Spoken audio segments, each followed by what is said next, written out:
বক্তব্য শুরুর আগে একটা গুরুত্বপূর্ণ এলান প্রত্যেককে শোনার জন্য অনুরোধ জানাচ্ছি।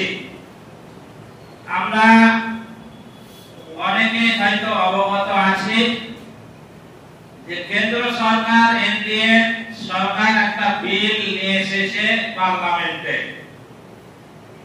এটা প্রত্যেকের দায়িত্ব এবং জরুরি, শুধু আলেমদের দায়িত্ব নয়, প্রত্যেকটা মানুষের দায়িত্ব। কারণ সেই বিলে বলা হয়েছে মুসলমানদের যা ওয়াকফ সম্পত্তি আছে এটা মুসলমানদের আন্ডারে থাকবে না, এটা সরকারের আন্ডারে দিতে হবে। এই বিল পাস করে পার্লামেন্টে নিয়ে এসেছে এনডিএ সরকার, মানে মোদী সরকার। পার্লামেন্টে বিরোধী দল যেহেতু এখন শক্তিশালী, আমরা সবাই জানি, আগের হালাতে যদি থাকতো, বিরোধী দল যদি না থাকতো, তাহলে এই বিল পাস করে দিত তারা।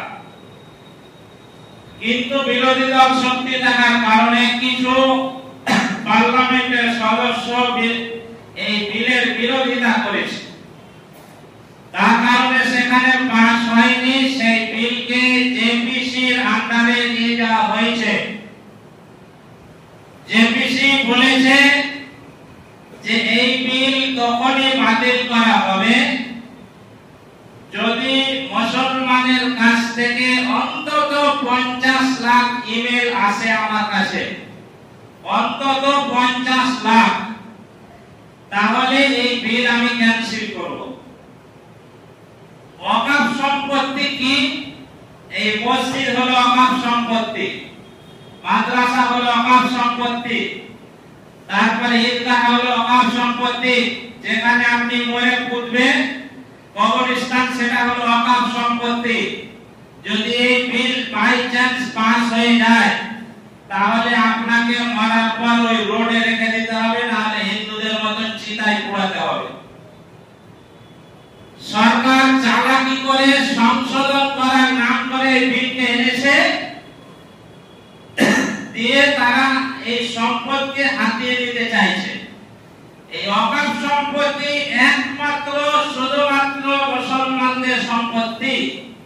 আমাদের পূর্বপুরুষেরা এই সম্পত্তিগুলোকে ওয়াকফ করে দিয়েছেন।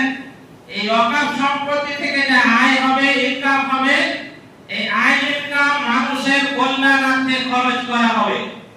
যেখানে সওয়াবের কাজ আছে সেখানে খরচ করা হবে। এই ওয়াকফ সম্পত্তি থেকে যা ইনকাম হবে, এটা মাদ্রাসা, মসজিদ, ঈদগাহ, তারপরে চিকিৎসার জন্য, এই জায়গাগুলোতে খরচ করার জন্য তারা আল্লাহর রাস্তায় ওয়াকফ করে গেছেন। যে সম্পত্তিগুলো তাকে ওয়াকফ করা হয়। এই ওয়াকফ সম্পত্তিকে আজকে এই আরএসএস এর সরকার, বিজেপি সরকার নিয়ে নেওয়ার জন্য কৌশল করে এই বিলটা নিয়ে এসেছে। অতএব আমাদের প্রত্যেকের এখন দায়িত্ব, আজকে 13 তারিখ, আজকে 12টা পর্যন্ত, রাত 12টা পর্যন্ত সময় আছে। এই 12টার মধ্যে অন্তত 50 লাখ ইমেল জিপিসির কাছে আমাদেরকে পাঠাতেই হবে। আপনি তো গরুর মাংস দিয়ে রান্না করে খাচ্ছেন, খবর আপনার কাছে আছে, কবরস্থান চলে গেল আপনার। এই 4 জুমা থেকে কবরস্থান পরিষ্কার করতে রাখছিল, কোন সারা খবর নেই। আজকেও 20-25 জন গেলাম, দেখে এলাম। কবরস্থান থাকবে না, ঝামেলা শেষ। মরবে রাস্তায়, আপনাকে রেখে দিবে।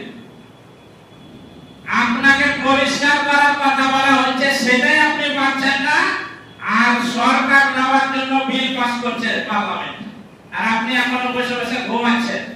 তাই প্রত্যেককে অনুরোধ করবো, যারা ইন্টারনেট সম্পর্কে জ্ঞান আছে, অবশ্যই গুগলে গিয়ে আপনি সার্চ করেন এবং সেখানে একটা বারকোড দেওয়া হয়েছে। ওই বারকোডে ক্লিক করলে ইমেলের সব কিছু আসবে। আপনি শুধু ওইখানে যে ইমেল যেখানে সেন্ড করার জায়গা, ওটা সেন্ড করে দেবেন। কিছু আপনাকে লিখতে হবে, কিচ্ছু লিখতে হবে না আপনাকে। আপনি মনে করছেন যে হয়তো জমি সম্পত্তি আমার দিয়ে দেবে, কিচ্ছু আপনাকে লিখতে হবে না, শুধু একটা ইমেল পাঠাতে হবে। যারা জানেন না, যারা জানে ইন্টারনেটের কাজ করে, তাদের আপনার ইমানি দায়িত্ব এটা ওয়াকফ সম্পত্তি বাঁচা। এটা ইমানি দায়িত্ব হিসাবে যারা জানেন না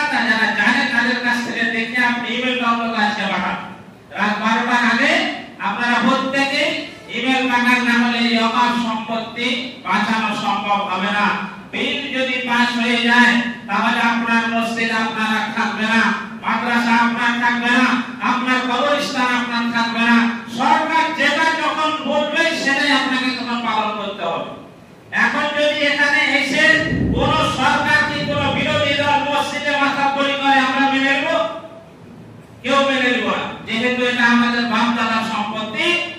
যখন বিল পাস হয়ে যাবে তখন আপনার কথা চলবে না, তখন ওরা যেটা করবে সেটাই আপনাকে মেনে নিতে বাধ্য। আপনাকে যেহেতু হাতছাড়া হয়ে গেছে, তাই প্রত্যেককে আমি বলছি যে আপনারা অবশ্যই এটা করবেন। আজকে অবশ্যই এটা আপনাকে হেলা করার জন্য বলিনি। আপনি মনে করলেন যে খুতবা শুনবো আমি চলে গেলাম, অন্য দিনের মতন আজকে অন্তত করিয়েন না, এই কথা অন্তত পালন করবেন। আপনি না পারলেও যারা ইন্টারনেটের দোকানে যারা কাজ করছে তাদের কাছে যে বলবেন আমার মোবাইল থেকে ইমেলটা ঢোকাচ্ছে, দয়া করে আপনি ইসলামের জন্য, অকাপ সম্পত্তি বাঁচার জন্য আপনি এই কাজটা অন্তত আজকে করবেন।